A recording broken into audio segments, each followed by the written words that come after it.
साथियों नमस्कार।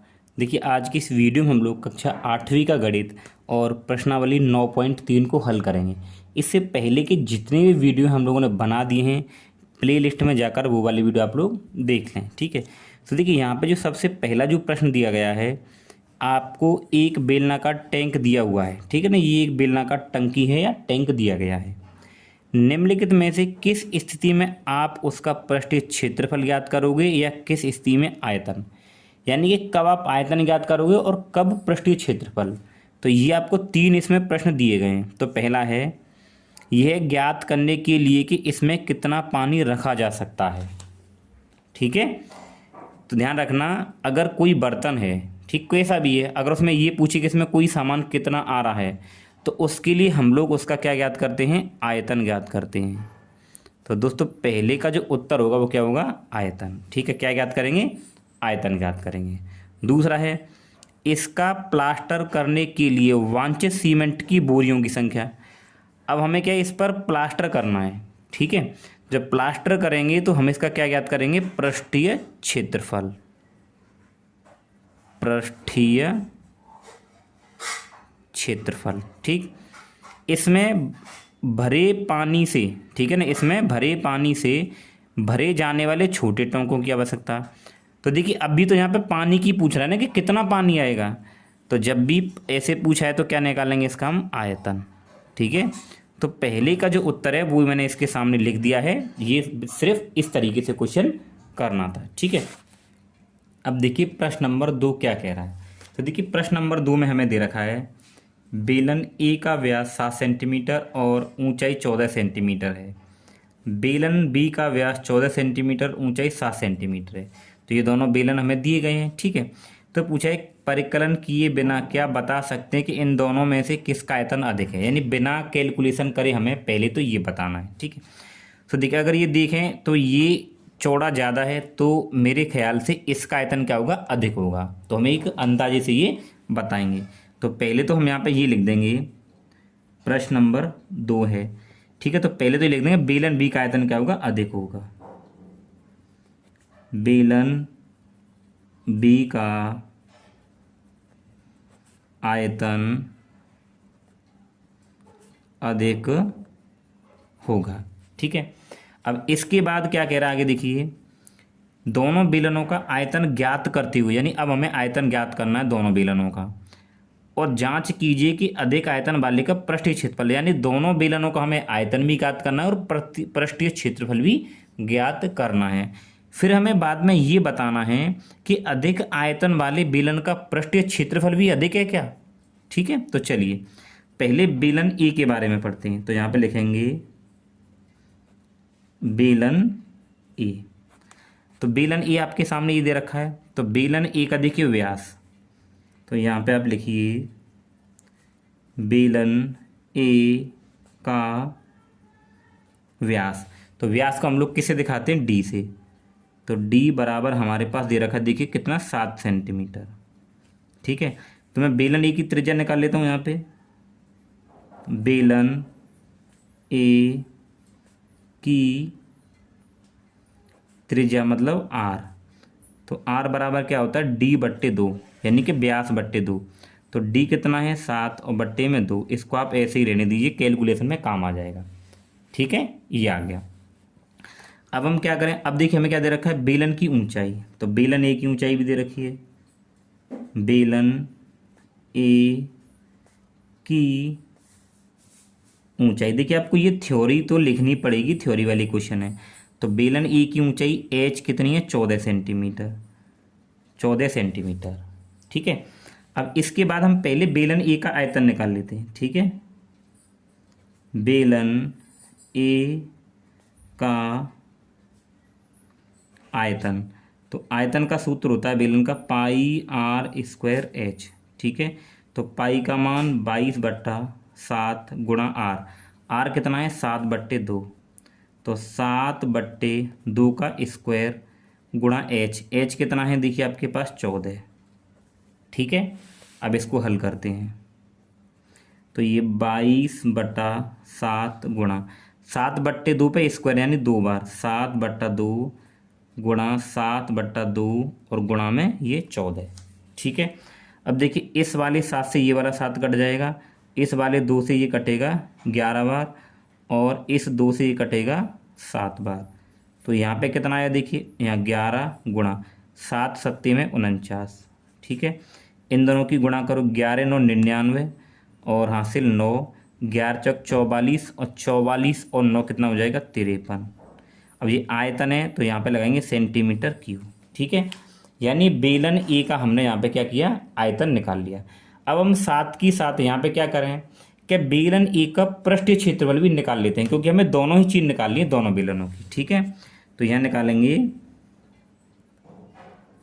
बेलन ए का पृष्ठीय क्षेत्रफल। अब देखिए एक बात आपको यहाँ पे ध्यान रखनी है, क्या, तो देखिए बेलन का जो पृष्ठीय क्षेत्रफल होता है क्या होता है, वैसे फॉर्मूला उसका 2πr और कोष्टक में r+h ये होता है। ये कब होता है, देखिए जब हमारे पास में जो बेलन जो खोखला होता है ना, ये दोनों साइड से, ठीक है ना, तब हमारे पास में जो पृष्ठीय क्षेत्रफल का सूत्र होता है ये होता है। लेकिन आपके क्वेश्चन में कुछ और कहा गया, देखिए यानी देखिए बेलन ये ऊपर से तो खुला हुआ है, लेकिन यह नीचे से क्या है, बंद है। ठीक है, नीचे से क्या है, बंद है, लेकिन ऊपर से क्या है, खुला हुआ है।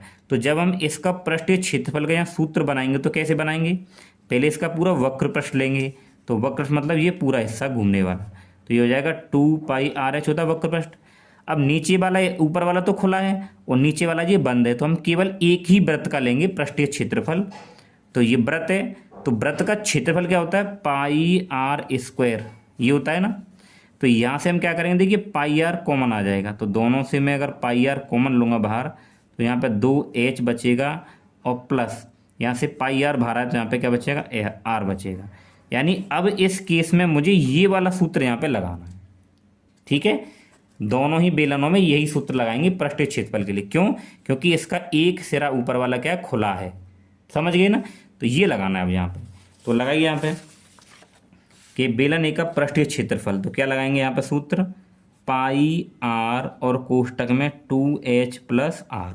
ठीक है, ये सूत्र ध्यान रखेंगे, ये लगाना है हम अब इस केस में। ठीक है, तो लगा दीजिए, इसको हल करिए, तो इस का 22/7 लगाएंगे गुणा r का मान कितना है, 7/2, तो r का मान लगाइए 7/2, फिर यहाँ आपको गुणा लगाना है। ठीक है, 2h, 2 गुणा h, तो h का मान देखिए कितना है, 14, तो h का मान हम लोग लगा देंगे 14 प्लस r, तो r का मान कितना देखिए 7/2, तो r का मान लगाइए 7/2। अब इसको हल करिए, एक साथ से एक साथ कट गया और ये 2 से कटेगा 11 बार, तो यहाँ पे आएगा 11 गुणा, अब ये देखिए 14 दूनी 28 प्लस 7 में देखिए अगर 7/2 है ना, तो 7 में 2 से भाग करूँगा, मतलब 7 का आधा 3.5 हो जाएगा।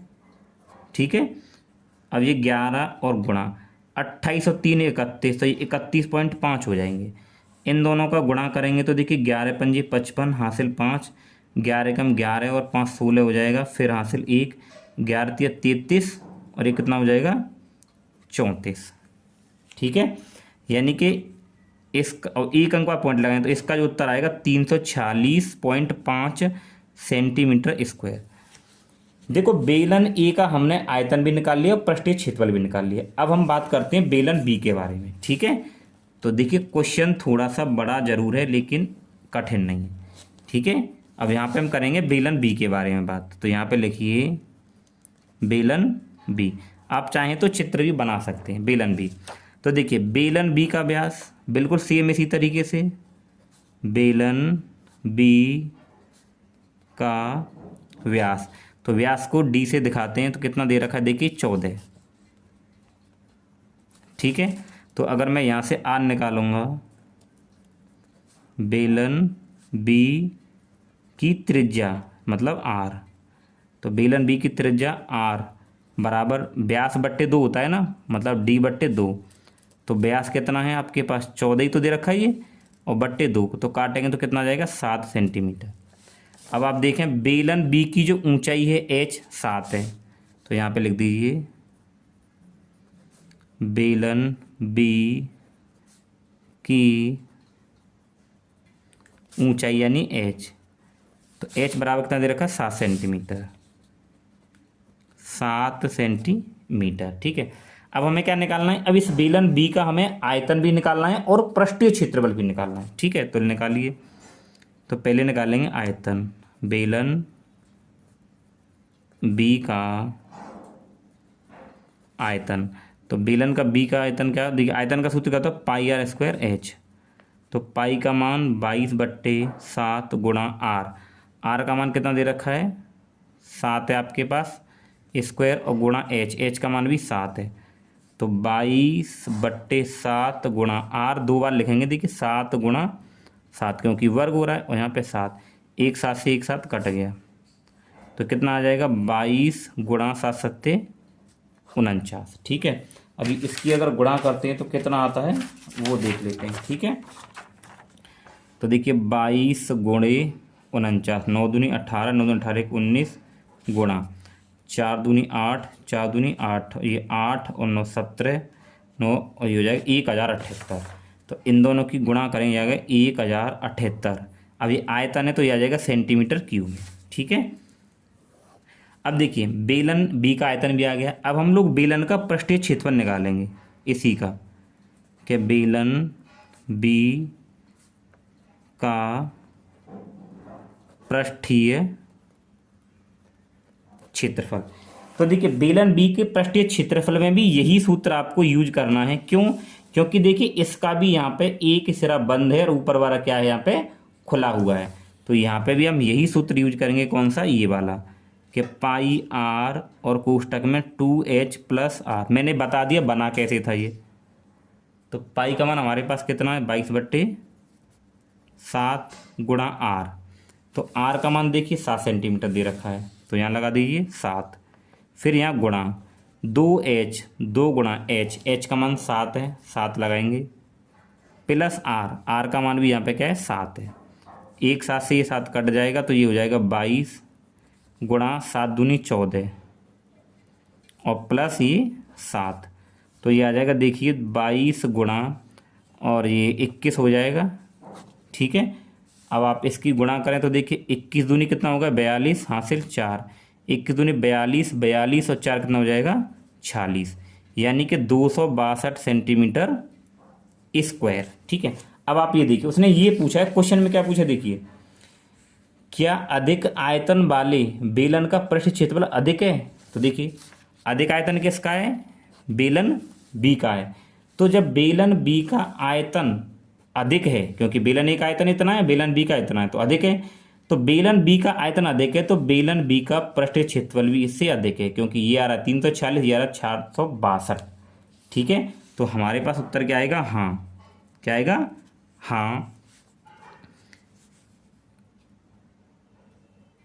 अधिक आयतन, हाँ, अधिक आयतन वाले बेलन का पृष्ठीय क्षेत्रफल भी अधिक है।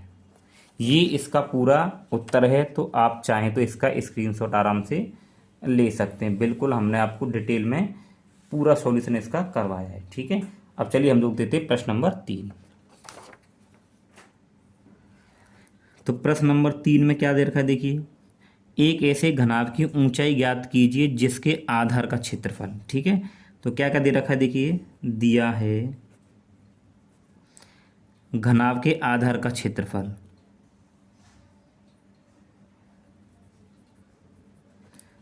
घनाभ के आधार का क्षेत्रफल कितना दे रखा है 180 सेंटीमीटर स्क्वायर, और उसका आयतन यानी कि किसका, घनाभ का, तो घनाभ का आयतन भी हमें दे रखा है, कितना है 900 सेंटीमीटर क्यूब। हमें ये दो चीज़ें दे रखी हैं। उसने पूछा क्या, घनाभ की ऊंचाई। ठीक है, तो देखिए कैसे करेंगे, हमारे पास होता है घनाभ, सूत्र लगाते हैं, घनाभ का आयतन। तो घनाभ का आयतन आपको कितना दे रखा है यहाँ पे 900 दे रखा है। कितना दे रखा है 900। घनाभ के आयतन का सूत्र क्या होता है L गुणा बी गुणा एच। ठीक है, घनाभ का जो आयतन का सूत्र होता है वो होता है लंबाई गुणा चौड़ाई गुणा ऊंचाई, यानी L गुणा बी गुणा एच। और यही हमें बराबर कितना दे रखा है 900। अब हमें एक और चीज़ दे रखी है घनाभ के आधार का क्षेत्रफल। ठीक है, अब देखिए जैसे ये आपके पास में ये आकृति घनाभ है, तो देखिए घनाभ का जो आधार ये वाला है ना ये, तो अगर आप देखें तो घनाभ का जो आधार है ये क्या है, एक आयत है ना। क्या दे रखा है, एक आयत है। नीचे की तरफ आप देखें तो ये क्या है आयत। और आयत का जो क्षेत्रफल होता है वो क्या होता है L गुणा बी। समझ रहे हैं ना, ये नीचे वाला जो हिस्सा आप देख रहे हो ये क्या है घनाभ का क्या है आधार है। और ये आधार ही किसके समान है, एक आयत के समान है। और आयत का क्षेत्रफल क्या होता है L गुणा बी। तो हमें यही दे रखा है कि घनाभ के आधार का क्षेत्रफल यानी L गुणा बी हमें ये दे रखा है। तो इस L गुणा बी की जगह हम क्या लगाएंगे 180 लगा देंगे। ठीक है, और ये हो जाएगा H बराबर 900। ठीक है, ये आ गया ना समझ में। अब क्या करेंगे, देखिए हमें यहाँ से क्या निकालनी H। तो अगर मुझे H निकालनी तो गुणा में तो किस में जाएगा भाग में। तो 900 बट्टे 180, 1 0 से 1 0 और 18 पंजे 90, यानी H बराबर आ जाएगा 5 सेंटीमीटर। तो हमारे पास में जो घनाभ की जो ऊंचाई आएगी, ठीक है ना, वो क्या आ जाएगी 5 आ जाएगी। तो यहाँ पे लिखेंगे अतः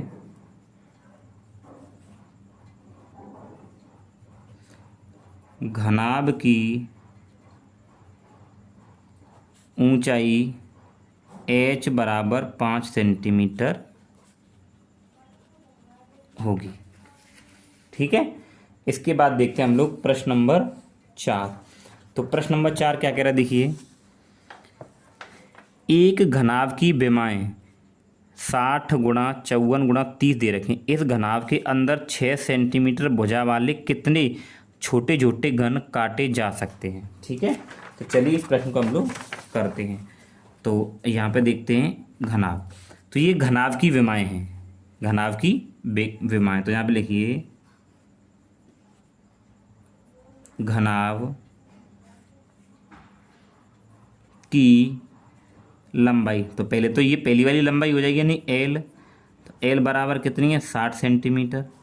और दूसरी वाली B है, तो B कितना हमारे पास में 54 सेंटीमीटर। और फिर क्या है H, H मतलब ऊंचाई, तो ये कितनी है 30 सेंटीमीटर। तो यहाँ पे लिख सकते हैं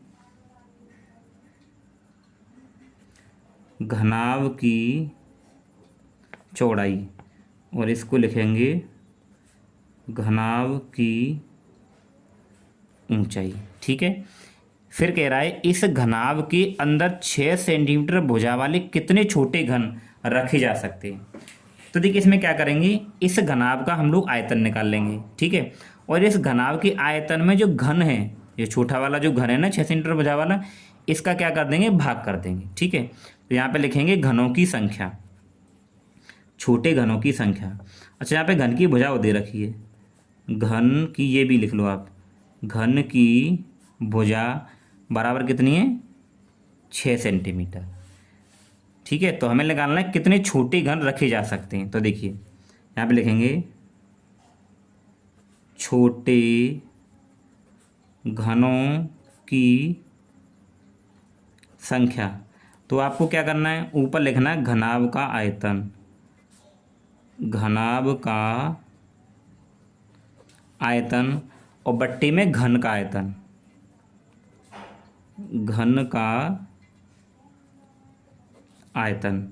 तो घनाभ का आयतन देखिए क्या होता है L गुणा बी गुणा H। ठीक है, और घन का आयतन क्या होता है AQ यानी भुजा का Q, ये होता है ना।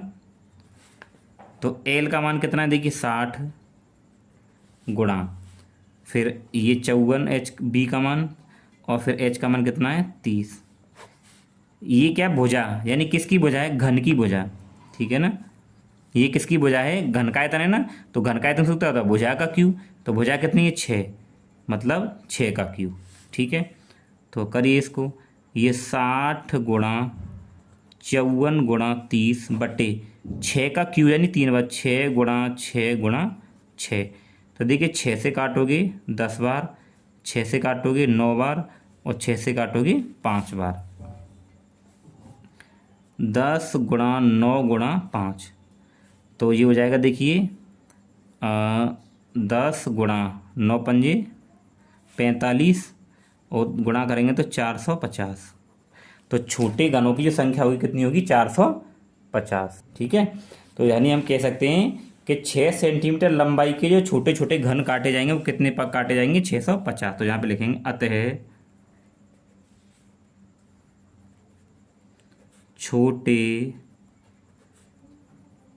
घनों की संख्या 450 होगी।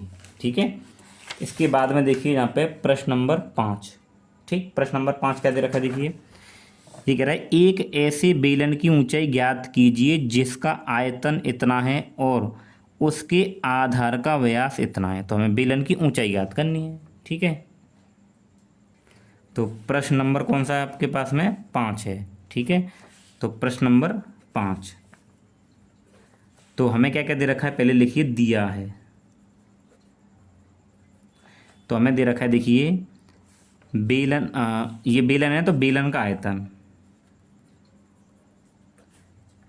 बेलन का आयतन। ठीक है, तो बेलन का आयतन हमें कितना दे रखा है? 1.4 मीटर क्यूब, और जिसके आधार का व्यास,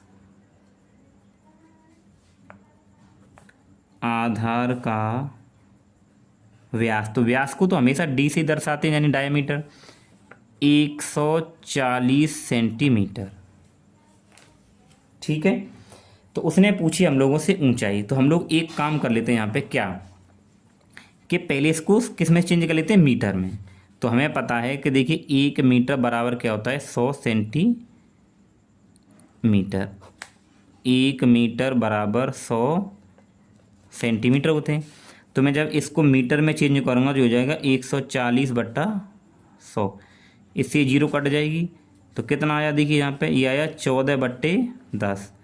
और जब 10 का भाग करेंगे तो देखिए पीछे से एक अंक और पॉइंट आ जाएगा 1.4 मीटर। यानी मेरे पास में जो इसका जो व्यास आया है कितना आएगा? मीटर में 1.4 मीटर। अब हमें निकालनी है त्रिज्या, तो पहले हम त्रिज्या निकालेंगे। त्रिज्या r, तो क्या होता है? व्यास बट्टे 2 यानी कि d/2। तो d कितना आपके पास? 1.4 और बट्टा 2। देखिए जब आप इसमें भाग करोगे, ठीक है, तो 2 सत्ते 14 यानी कि 0.7 मीटर इसकी त्रिज्या आ जाएगी। अब हमें क्या दे रखा था? देखिए ये कह रहा था कि बेलन का आयतन ये है और ये है, तो हमें निकालनी इसकी ऊंचाई। तो देखिए बेलन का आयतन, बेलन का आयतन कितना दे रखा है? ये दे रखा है 1.54। अब बेलन के आयतन का सूत्र होता है πr² बराबर 1.54। तो पाई का मान लगाइए 22/7 गुणा r। r कितनी है? 0.7। तो ये 0.7 का वर्ग गुणा h मुझे निकालनी है, तो 1.54। ठीक है, देखिए करते हैं। ये हो जाएगा 22/7 गुणा, 2 बार गुणा करेंगे कि 0.7 गुणा 0.7 और गुणे में h बराबर 1.54। ठीक है, अब देखिए अगर आप इसको काटें 7 एकम 7 तो 0.1 बार ये कट जाएगी। ठीक है, अब यहाँ पे क्या बच रहा है? देखिए ये 22 गुणा 0.1 गुणा 0.7 बराबर 1.54। ठीक है, तो देखिए 22 गुणा 0.1 गुणा 0.7 गुणा और ये h बचा बराबर 1.54। देखो इसको हल करने का सबसे आसान तरीका आपको क्या करना है? ये पॉइंट हटाएंगे तो बट्टे में क्या जाएगा? 10। ये पॉइंट हटाएंगे तो यहाँ भी क्या जाएगा? बट्टे में 10। ठीक है, और इसको देखिए ये क्या बचा आपके पास? यहाँ पे 22 गुणा ये कितना हो जाएगा? देखिए 1/10 और गुणा 7/10 और बराबर, और ये देखिए यहाँ पे गुणा में क्या है? h और है, और बराबर 1.54। ठीक है, अब देखो आप यहाँ सीधी सीधी गुणा कर लो। देखिए ये आसान हो जाएगा। तो 22 एकम 22 यानी 22 सत्ते कितना हो जाएगा 154। भाई इसकी गुणा करेंगे आप तो 7 दूनी 14 और 7 14 15 यानी 22 गुणा 7 से करूँगा तो ऊपर आ जाएगा 154 गुणे एच और 10 दाड़े के कितने हो जाएंगे 100 और बराबर में 1.4। ठीक है। अब देखिए इसके बाद में इसको मैं यहाँ करता हूँ आपके साथ। ठीक है। अब देखिए ये किस में है भाग में, तो इधर किस में जाएगा गुणा में। तो 154 गुणा एच बराबर ये गुणा में जाएगा 1.4 गुणा ये 100 हो जाएगा। ठीक है। तो ये हो जाएगा 154 गुणा एच बराबर, आप 100 की गुणा करेंगे तो 1 4 और 2 जीरो पीछे लग जाएंगे। पॉइंट कितने का 2 अंक का, तो यहाँ लग जाएगा पॉइंट। ठीक है। तो ये हो जाएगा देखिए 154 गुणा एच बराबर 154, ये गुणा में तो इधर भाग में आ जाएगा। तो 154 बट्टे 154, इससे इसको काटेंगे तो आपके पास एच बराबर कितना आ जाएगा 1 मीटर आएगा। ठीक है। तो एच बराबर कितना आएगा 1 मीटर। देखिए ये सब छोटी छोटी कैलकुलेशन हम लोगों ने आपके लिए करी है कि आप अच्छे से समझ जाएं। ठीक है। तो आप इसका भी स्क्रीनशॉट यहाँ से ले लीजिए, ये पूरा आपके लिए इसका सॉल्यूशन हो गया। ठीक है। चलिए हम लोग देते हैं प्रश्न नंबर 6। तो देखिए प्रश्न नंबर 6 क्या कह रहा है। एक दूध का टैंक बेलन के आकार का है। ठीक है। जिसकी त्रिज्या इतनी है और लंबाई यानी ऊंचाई इतनी है। इस टैंक में भरे जा सकने वाले दूध की मात्रा लीटर में। तो दूध की मात्रा यानी उसमें कितना दूध आएगा, तो ध्यान रखें जब भी ऐसे पूछे किसी टंकी में दूध कितना आएगा पानी कितना आएगा, हमेशा आपको उसका क्या निकालना है आयतन निकालना होता है। ठीक है। चलिए प्रश्न को करते हैं। क्वेश्चन में दी क्या क्या रखा है। ठीक है। तो देखिए जिसकी त्रिज्या यानी बेलन की त्रिज्या, जो टैंक है ना उसकी त्रिज्या, तो उसको हम आर त्रिज्या आर, तो आर बराबर कितनी है 1.5 मीटर। लंबाई का मतलब उसकी ऊंचाई की बात कर रहा है वो, ऊंचाई। ठीक है। तो ऊंचाई मतलब एच बराबर 7 मीटर। उसमें गाइस टैंक में भरे जा सकने वाले दूध की मात्रा, तो ध्यान रखें जब भी टैंक में या टंकी में ये पूछे उसमें कितना पानी कितना दूध आएगा तो हमेशा उसका क्या क्या निकालेंगे आयतन निकालेंगे। ठीक है। तो यहाँ पे निकालेंगे बेलना का टंकी का आयतन या केवल टंकी, तो टंकी का आयतन। तो टंकी का आयतन मतलब बेलना का टंकी है तो उसका सूत्र क्या होता है पाई आर स्क्वायर एच।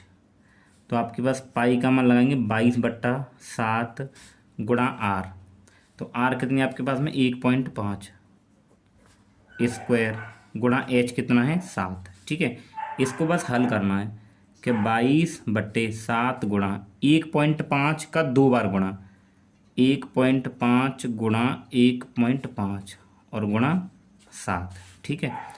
अब देखिए 7 से 7 कट जाएगा तो आपके पास यहाँ पे क्या बचा 22 गुणा 1.5 गुणा 1.5। ठीक है। अब देखिए सीधी सीधी गुणा कर लीजिए आप। पहले अगर आप इनकी गुणा करते हो तो देखिए 15 दूनी 30 और 15 दूनी 30 और अभी 3 हासिल आई थी 33, तो एक अंक बाद पॉइंट लगाएंगे तो यहाँ पे आ जाएगा। फिर गुणा ये एक ये वाला, तो देखिए 33 के बाद जीरो है ना, तो जीरो को हटा देंगे तो इसका मतलब ये 33 गुणा 1.5 ही रहेगा। ठीक है। समझ गए गुणा करना। अब देखिए दोबारा, तो 15 थी 45 के 5 हासिल 4 और 15 थी 45 और 4 कितना हो जाएगा 49, एक अंक बाद पॉइंट यहाँ आ जाएगा। तो इसका ये आयतन किस में आया मीटर क्यूब में आया। ठीक है। इसका ये आयतन किस में आया मीटर क्यूब में आया। आप लोग इसका डायरेक्ट गुणा करके भी और ये आंसर यहाँ पे रख सकते, कोई बात नहीं। मैंने इसकी पहले 2 बार गुणा करी फिर दोबारा गुणा करी। ठीक है। वैसे ऐसे कर दिया है। लेकिन उसने पूछा क्या, देखिए क्वेश्चन में उसने पूछा है कि लीटर में बताना है। किस में बताना है लीटर में। ठीक है। तो आप यहाँ देखिए ध्यान रखेंगे कि 1 मीटर क्यूब बराबर 1 मीटर क्यूब बराबर होते हैं 1000 लीटर।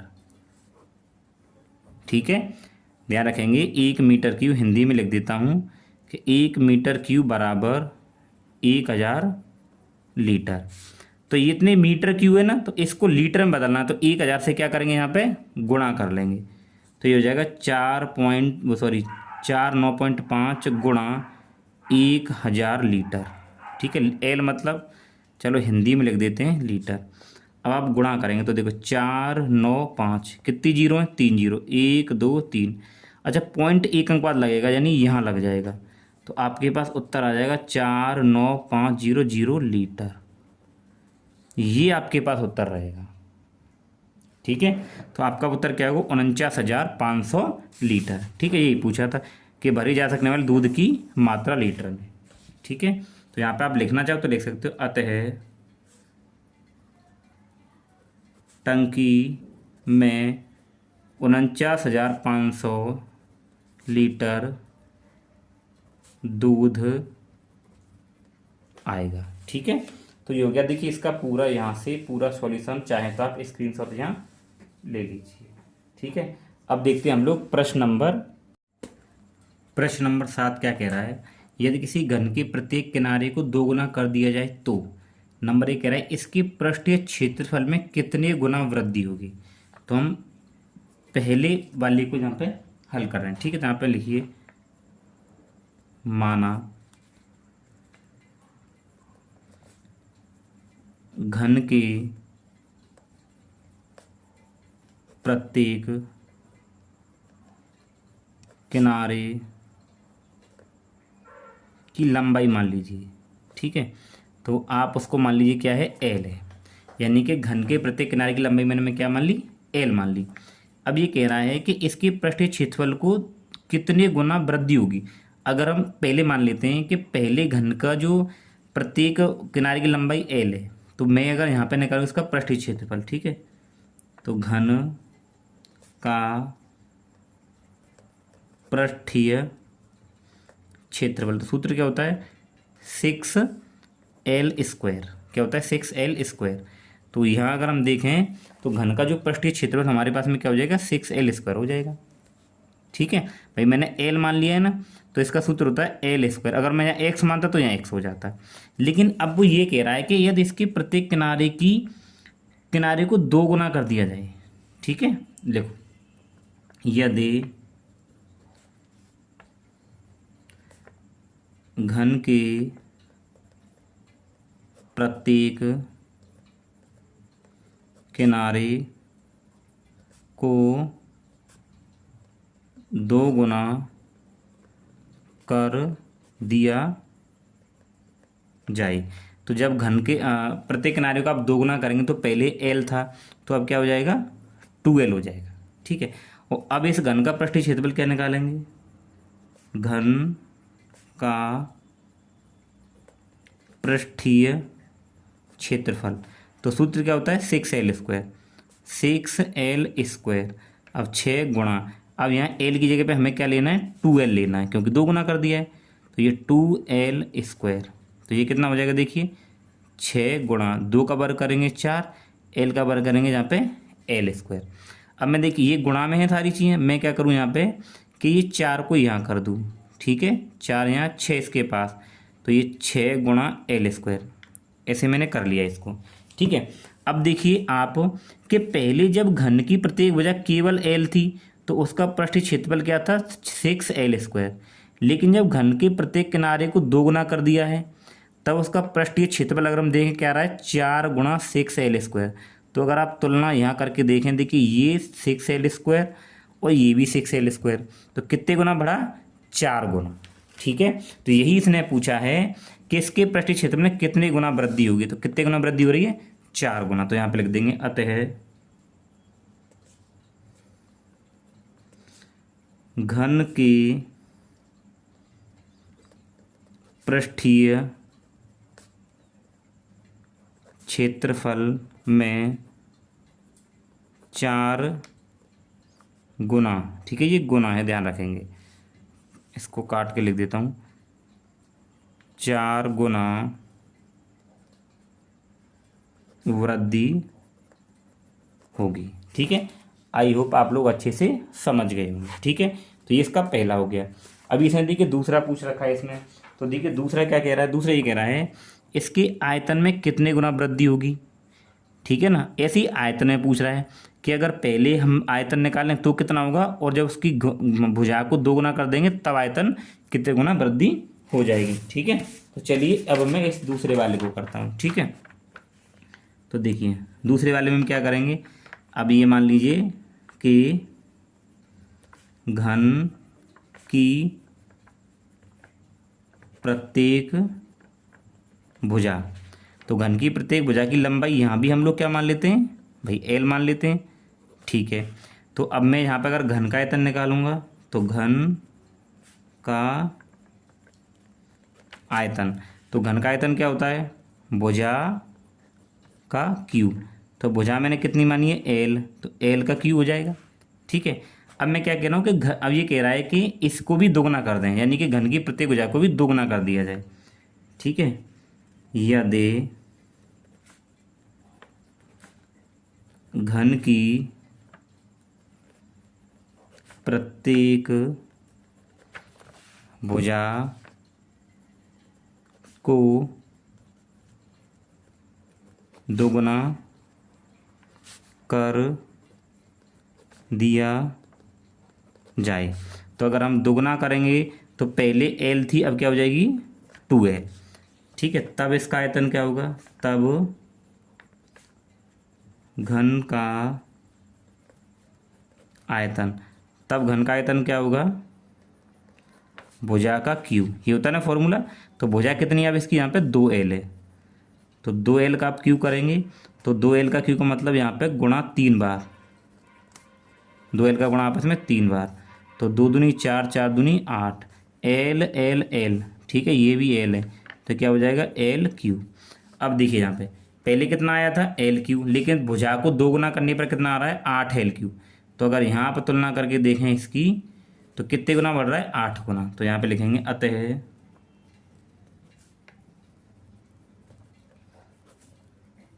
आयतन में 8 गुना वृद्धि होगी। ठीक है, तो आयतन में कितने गुना यहाँ पे वृद्धि हो रही है, 8 गुना वृद्धि हो रही है। ठीक है, इसके बाद में देखिए प्रश्न नंबर 8 है, इसको हम लोग हल करते हैं। प्रश्न नंबर 8 क्या दे रखा है, देखिए एक कुंड के अंदर 60 लीटर प्रति मिनट की दर से पानी गिर रहा है। ठीक है, यदि कुंड का आयतन इतना है तो ज्ञात कीजिए कि इस कुंड को भरने में कितना घंटे का समय लगेगा। जैसे देखिए ये कुंड दे रखा है, ठीक है ना, तो आप देखिए मैंने ये कुंड यहाँ बना दिया, हम क्योंकि हम क्वेश्चन को हल कर रहे हैं तो मैंने यहाँ इस पेपर पे ही बना दिया है। ठीक है, देखिए ये कुंड दे रखा है, अब इस कुंड में क्या है पानी भरा जा रहा है, लेकिन उसकी रफ्तार क्या है 60 लीटर प्रति मिनट। ठीक है ना, इस कुंड में जो पानी भरा जा रहा है वो 60 लीटर आपका 1 मिनट में भरा जा रहा है। ठीक है, यानी 1 मिनट में 60 लीटर इसमें पानी भरा जा रहा है। ठीक है, फिर कह रहा है यदि कुंड का आयतन, यानी इसका जो आयतन है इसमें कुल जो पानी आने वाला 118 मीटर क्यूब है, तो 118 मीटर क्यूब पानी भरने में कितना समय लगेगा, ये क्वेश्चन ये कह रहा है। ठीक है, चलिए लिख करते हैं इसको यहाँ पे, तो यहाँ पे लिखेंगे कुंड का आयतन, तो कुंड का आयतन दे रखा है 108 मीटर क्यूब। ठीक है, तो हमें पता है देखिए कि 1 मीटर क्यूब बराबर होते हैं 1000 लीटर, ये तो आपको पता है। ठीक है, तो हम लोग इसको क्या कर लीटर में चेंज कर लेना, तो ये हो जाएगा 108 गुणा 1000 की गुणा हो जाएगी, तो ये किस में बन जाएगा लीटर में, तो 108000 लीटर, यानी इस कुंड का जो आयतन है वो हो जाएगा कितना, देखिए इकाई, दहाई, सैकड़ा, हजार, 10,000, लाख, यानी 1,08,000 लीटर इसमें पानी आएगा। ठीक है, अब देखिए यहाँ पे क्या है आपका 1 मिनट में कितना पानी आ रहा है 60 लीटर, तो यहाँ पे लिखेंगे कि 60 लीटर पानी भरने में लगा समय, तो बराबर कितना है 1 मिनट। ठीक है, लेकिन हमें कितना पानी भरना है इतना। ठीक है, तब ही इतना लीटर, इतने लीटर पानी भरने में लगा समय। ठीक है, सो देखिए तो यानी 60 लीटर 1 मिनट में भरा जा रहा है, तो इसको करेंगे 1/60। और कितना टोटल पानी भरना हमें, इतना, यानी 108,000। ठीक है, तो अभी ये मिनट में, इसको मैं चेंज कर लूँगा, इसके ऊपर गुणा करेंगे तो 10/60। अभी ये मिनट में, हमें घंटे में, तो 1:60 से यहाँ पे और गुणा करना पड़ेगा, अब आ जाएगा ये घंटा। ठीक है, नीचे 1:60 से गुणा और करना पड़ेगा। अब इसको आप हल कर लीजिए, 1 0 से 1 0 कट जाएगा, इस 0 से ये 0 कट जाएगा। ठीक है, फिर 6 एकम 6, 4 बचे, और यहाँ पे 48, 6 अट्ठे 48, 1 0 ये बचा है, तो ये हो जाएगा 180 और बट्टा में 6, और 6 3 18, यानी कि ये पीछे 0 आ जाएगा, तो ये आ जाएगा आपका 30 घंटे। कितना आ जाएगा, 30 घंटे। तो ये आपका ये उत्तर हो जाएगा, यानी कि इतना पानी भरने में कितना समय लगेगा, 30 घंटे का समय लगेगा। ठीक है, तो आप इसका स्क्रीनशॉट ले लीजिए, ये आपका पूरा सॉल्यूशन हो गया। ठीक है, सो दोस्तों ये प्रश्नावली हमारी पूरी कंप्लीट हो चुकी है, तो आप वीडियो को पूरा अच्छे से अंत तक देखिए। ठीक है ना, चलिए मिलते हैं नेक्स्ट वीडियो में, तब तक के लिए धन्यवाद।